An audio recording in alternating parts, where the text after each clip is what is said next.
Once upon a time in Mumbai में अजय देवगन का एक सीन आता है जब वो एक रेहड़ी वाले से 2 रुपए का अमरूद 400 रुपए में खरीदता है।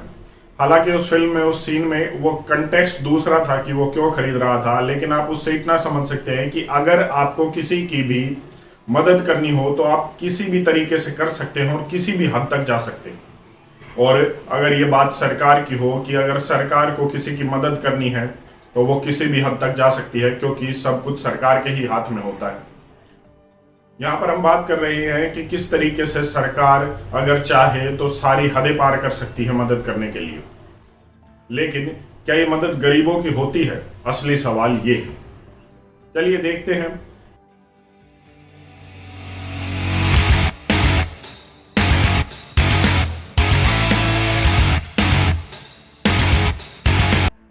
पावर मिनिस्ट्री ने Punjab state power corporation limited को एक लेटर लिखा और या मैं कहूं एक ऑर्डर जारी किया कि आप 15 से 20% जो कोयला है जो बिजली बनाने के लिए इस्तेमाल करते हैं वो RSR मोड से जो है लेकर आइए अपने राज्य में।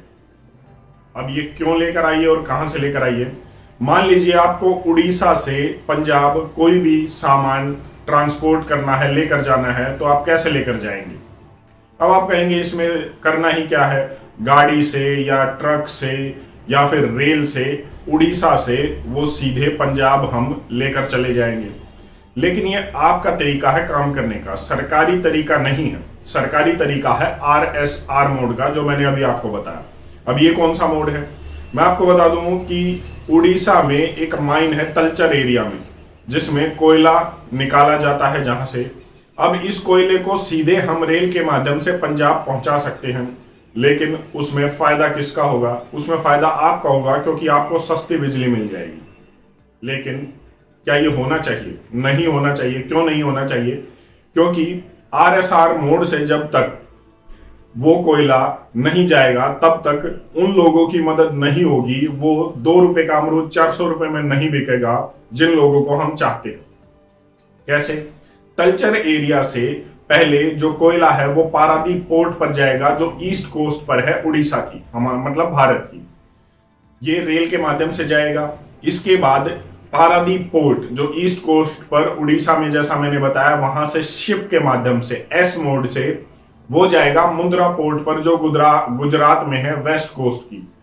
इसके बाद मुंद्रा पोर्ट से दोबारा से रेल में ट्रांसफर किया जाएगा और गुजरात से वो पंजाब आएगा दोबारा से माध्यम से, रेल माध्यम से। ये है RSR मोड कोयले के ट्रांसपोर्ट का, जो ऑर्डर मिनिस्ट्री ने, पावर मिनिस्ट्री ने किया है Punjab state power corporation limited को।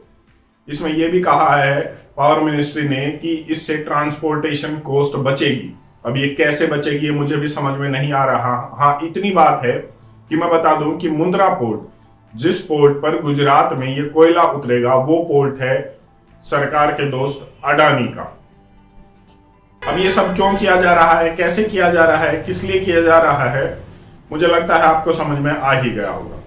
यहां पर एक और बात बता दूं कि ये तो हुई 2 रुपए के अमरूद को 400 रुपए में बेचने की। अगर आप इससे भी आगे की मदद करना चाहते हैं, मतलब अगर अमरूद का बाग ही लगाया जाए तो उसमें भी सब्सिडी दे दीजिए, उसके बाद बेचा है तो उसके बाद भी उसे कुछ फंड दे दीजिए, वो कैसे होता है?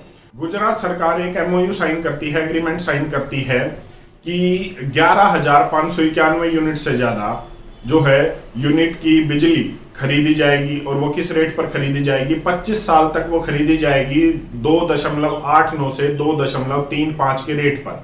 यह तय हो चुका था सरकार के साथ, किसकी? अडानी कंपनी का। लेकिन उसके बाद एक समस्या आती है, महंगाई बढ़ जाती है। आपके लिए नहीं बढ़ी है, बड़े लोगों के लिए बढ़ी है। कोयला महंगा हो जाता है और उस कोयले को महंगे होने के कारण एक लेटर लिखा जाता है कि हमने एग्रीमेंट के लिए जो बिजली जिस रेट पर तय की थी सरकार से, उसमें अब इजाफा होना चाहिए, क्योंकि अब कोयला महंगाई हो गया है और महंगाई बढ़ गई है। तो सरकार एक कमेटी गठित करती है और उस कमेटी का डिसीजन आता है कि हाँ, महंगाई है, सब कुछ है, इसीलिए जो 2.89 का रेट था, मतलब कहने का मतलब है लगभग 3 रुपए का रेट था, उसे अब 8 रुपए तक कर देना चाहिए। मतलब 8 रुपए यूनिट तक सरकार जो है अब बिजली खरीद सकती है अडानी की कंपनी से। मतलब 25 साल के एमओयू को तोड़ दिया गया और इससे हुआ क्या? सिर्फ और सिर्फ महंगाई बढ़ी। एक तरफ एमओयू को तोड़कर, एग्रीमेंट को तोड़कर महंगाई के नाम पर, कोयला महंगा होने के नाम पर 3 गुना 4 गुना ज्यादा बिजली महंगी खरीदी जा रही है। दूसरी तरफ जिन राज्यों में आपकी सरकारें नहीं है, उन राज्यों में आरएसआर मोड, जिसका शायद ही कोई मतलब बनता हो, जो कान सीधे तौर पर पकड़ सकते हैं उसे घुमाकर पकड़ना है, उसे उड़ीसा से पहले पानी के जरिए गुजरात उतारा जाएगा, गुजरात से फिर पंजाब लेकर जाया जाएगा। आप सीधे रास्ता नहीं अपना सकते, सिर्फ उड़ीसा से और पंजाब का रेल के माध्यम से उसे महंगा किया जा रहा है। तो इन सबसे होने क्या वाला है? इन सबसे कुछ नहीं होगा, इन सबसे सिर्फ और सिर्फ महंगाई बढ़ेगी, और वो उनके लिए नहीं बढ़ेगी, वो आपके लिए बढ़ेगी। बिजली महंगी होगी, आपके लिए होगी, उन्हें कोई फर्क नहीं पड़ता। और कहने का मतलब है कि ये जो हजारों करोड़ों रुपए ये खराब हो रहे हैं, ये आएंगे कहां से? ये आप जैसे लोग ही टैक्स देंगे, हमारे जैसे लोग ही टैक्स देंगे, इधर से नहीं तो उधर से जेब हमारी ही खाली होनी है। हरियाणा सरकार ने एक एमओयू से अडानी की कंपनी से जो है बिजली लेती थी, और उस बिजली को देने के लिए अडानी कंपनी 1400 मेगावाट की बिजली के लिए डिफॉल्ट कर गई, मतलब वो दे नहीं पाई किसी भी कारण से। तो एमओयू या एग्रीमेंट के कारण होता क्या है कि आपको उसका भुगतान करना चाहिए, मतलब कंपनी को, सरकार को उसका भुगतान करना चाहिए कि मैं 1400 मेगावाट बिजली नहीं दे पाया किसी भी कारण से, या सरकार को वो रिकवर करना चाहिए। दोनों में से एक भी बात नहीं हो रही, ना कंपनी भुगतान कर रही है, ना सरकार रिकवर करना चाह रही है। और ये क्यों नहीं करना चाह रही, मुझे लगता है मुझे बताने की जरूरत नहीं। तो अब ये जो 1400 मेगावाट, एक तरफ आप अंधेरे में रखे जा रहे हैं, बिजली नहीं दी जा रही, दूसरी तरफ आपको घुमा फिरा कर कोयला दिया जा रहा है ताकि बिजली महंगी हो। ये पैसा आएगा कहां से? क्यों हम असली सवाल नहीं उठाते? हम किसी भी फिल्म को बॉयकॉट करने में लगे रहते हैं। वो आपका एक व्यक्तिगत निर्णय है, आप देखिए मत देखिए, मैं नहीं देख कर आया, ये मेरा निर्णय था। आपने देखी होगी तो वो आपका निर्णय था। लेकिन क्यों हम ऐसे मुद्दों पर कभी ट्विटर पर ट्रेंड नहीं चलाते कि जिससे हमारी जेब पर फर्क पड़ता है, जिससे हमारे परिवार पर फर्क पड़ता है, जिससे हमारे समाज में महंगाई बढ़ती है, जिससे बेरोजगारी बढ़ती है? क्यों हम इन मुद्दों पर कभी भी एक ऐसे लेवल पर आवाज नहीं उठाते कि आपका नेता मजबूर हो जाए इसे संसद में उठाने के लिए?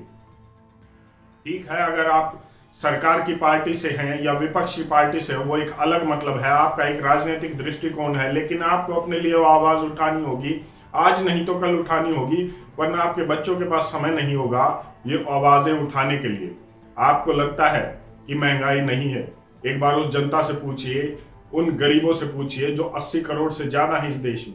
सरकार ने खुद माना है कि वो 80 करोड़ से ज्यादा लोगों को फ्री में राशन देती है। अगर वो गरीब नहीं है तो सरकार क्यों दे रही है? असली मुद्दों पर आवाज उठाना शुरू कर दीजिए। आपके पास अभी समय है, आपके आने वाली नस्लों के पास समय नहीं होगा।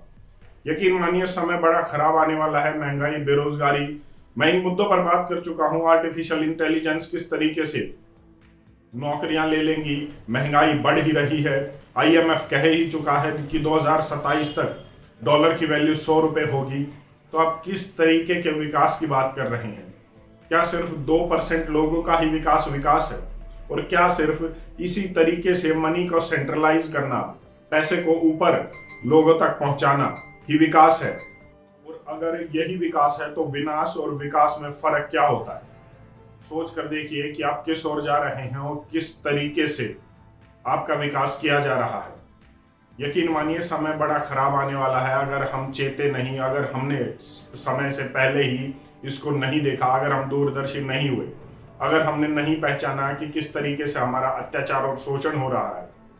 जापान सिर्फ 14 साल के लिए गुलाम हुआ था। 14 साल के बाद जापान को आजादी मिल गई थी, क्योंकि पहले ही दिन जापान के लोगों को पता चल गया था कि वो गुलाम है। हमारे देश के लोगों को 100 साल ये लग गए पता चलने में कि हम गुलाम हैं। उसके बाद हमने आजादी की लड़ाई लड़ना शुरू किया था। छोटे छोटे जगहों पर हम आजादी की लड़ाई लड़ रहे थे। लोगों को समझाने में ज्यादा क्रांतिकारियों का समय खराब हो रहा था कि आप लोग गुलाम हैं, आजादी के लिए आवाज उठाइए। तो यकीन मानिए, आप ये गुलामी दोबारा न झेले, इसलिए आवाज उठाना शुरू कर दीजिए। आपकी इस पर अपनी क्या राय है, कमेंट करके जरूर बताएं। धन्यवाद। जय हिंद।